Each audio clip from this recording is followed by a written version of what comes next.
The lies we tell ourselves when we're overweight, or at least the lies that I told myself when I was overweight. And I was obese, by the way. For those of you guys who are new to my channel, hello, my name is Jasmine, and I'm so glad to have you. I lost 100 pounds. I started when I was 31. I'm 35 now. And I did it the old-fashioned way. I ate less, moved more, hired a personal trainer, changed my mindset, went to counseling, healed myself, and here we are. I've kept the weight off now for 4 years. And before I started my weight loss journey, that particular go around, because I've yo-yo dieted for years, okay? I used to lie to myself and I would try to convince myself that my weight wasn't as bad as the scale was trying to make me feel like it was. I would say things like, oh, it's just because I'm bloated. I've always put on about 10 pounds during my cycle, right? Leading up to the first or second day, I'd be 10 pounds heavier. So I would say to myself, oh, well, I'm about to start my period. That's why I'm 340 pounds. But if my period wasn't going to be taking place in the next few days, then I wouldn't be 340, right? That's a lie. Ain't that much bloating water weight in the world.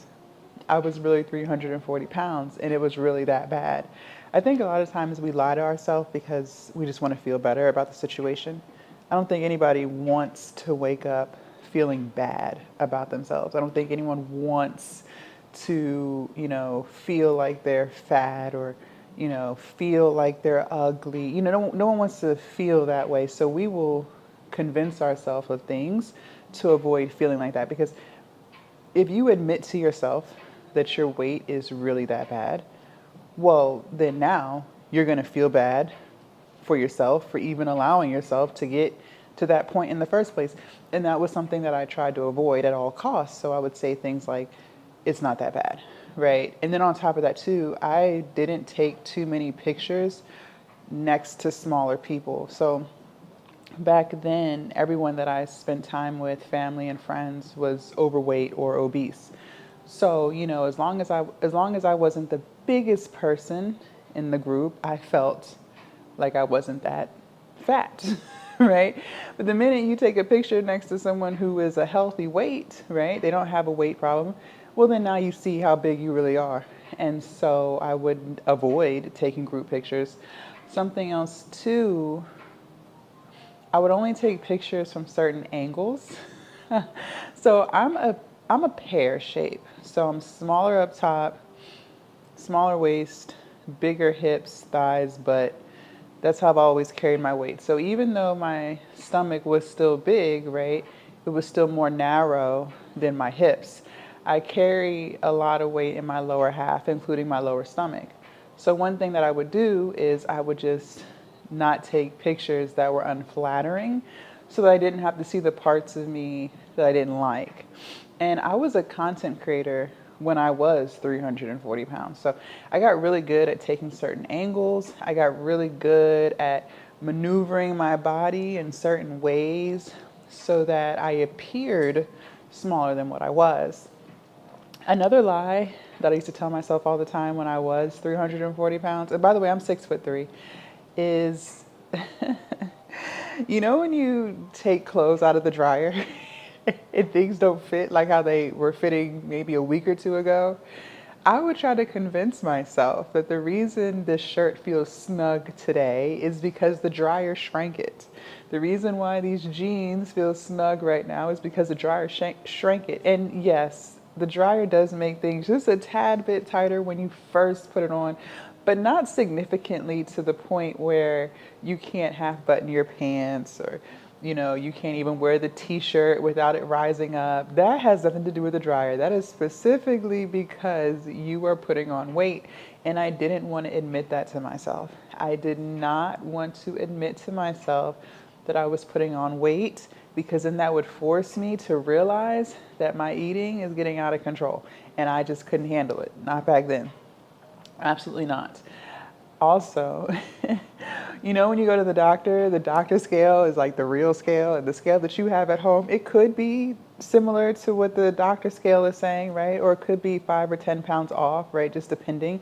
I would say things like, to myself, I would say things like the doctor scale is wrong. I would also not look at the scale when they would put me on the scale at the doctor's office because I just didn't want to see that number. And that's not helping you. I would avoid getting on the scale. It had got to the point where, like, I have a scale in my house, but I would avoid getting on it because I didn't want to be forced into accountability about the fact that my weight was getting out of control. 340 pounds is crazy work. And it was just getting bigger. It was just getting bigger. When I first quit my job, and I quit during COVID, and I started my online business, I was about 320, okay? Well, now I'm working from home, creating content. I'm not moving as much. I'm not being forced to go to work, so I'm not even putting on regular clothes anymore at this point. I'm having all of my food delivered to the house because it's COVID, everything is shut down. So I'm just pretty much in my house all day, every day for weeks at a time. There'd be weeks where I didn't even leave the house, right? Just because I was door dashing. I think Instacart was becoming a thing, so I was Instacarting, Amazon. So I never needed to leave because I worked from home.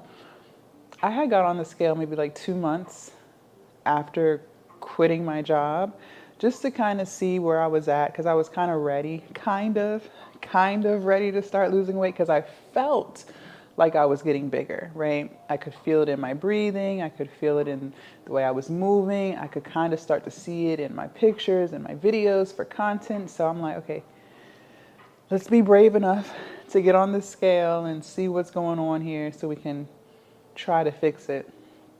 So like I said, when I quit, I was 320. When I got back on that scale about 2 months later, I was 340. And I was not expecting the scale to say that. I was shocked. I was embarrassed. I felt so much shame and guilt. Then I get off the scale and I'm looking at myself in the mirror. I'm fully nude. And I'm just like, oh, I see it in my stomach. I see it in my thighs. And it was just bringing tears to my eyes, because for me, it was the guilt and shame. It was the, how in the hell did I allow myself to get this big? What happened? And it's really, honestly, because I wasn't being intentional with the foods that I was eating. I never ate fruits and vegetables. Everything was takeout, right? I wasn't moving at all. I was sitting around all day in my house. It makes sense as to why I had got that big. It makes sense as to how I was able to put on 20 pounds in 2 months, right? I wasn't doing anything. And that realization is hard to handle. And most people, including myself at that time, you'll handle it by just eating more. Right? It's this toxic cycle of just, oh, I feel bad. Let me use food as a way to cope. So I'm going to eat my favorite foods, which for me is cookies, ice creams, sweets, right? So I can feel better. But all you're doing is increasing, or excuse me, the only thing you're doing is just making the process worse, because you're eating the very foods that's causing you to put on weight in the first place. It's hard to accept that your eating is out of control. And like I said at the beginning of this video, that's why we'll lie to ourselves, so that we don't have to feel bad about ourselves. But honestly, and again, I don't think anyone should be walking around here hating themselves, because if you hate yourself, if you beat yourself up, you're not going to feel better. That's not going to help you improve on anything, right? You can't allow yourself to mope around and be depressed about your weight. That doesn't get you anywhere, it just makes it worse.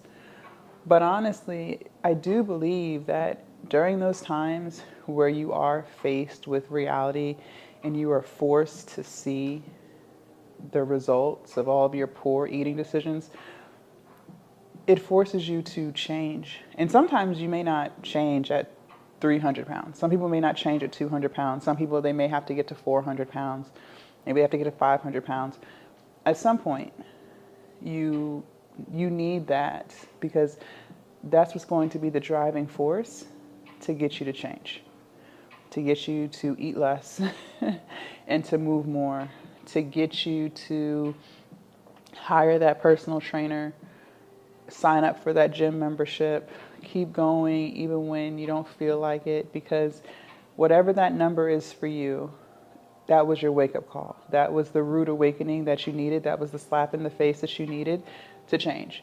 Because if there was no sense of embarrassment about it, if there was no sense of shame or guilt, well, then you would just keep doing what you're doing, right? You would keep eating and eating and eating and getting bigger and bigger and bigger. You need that. You need that. Like I said, I would look at pictures. Prime example, when I quit my job, I was still cool with my coworkers, right? It wasn't really my coworkers that I had an issue with at the job. It was more so management, right?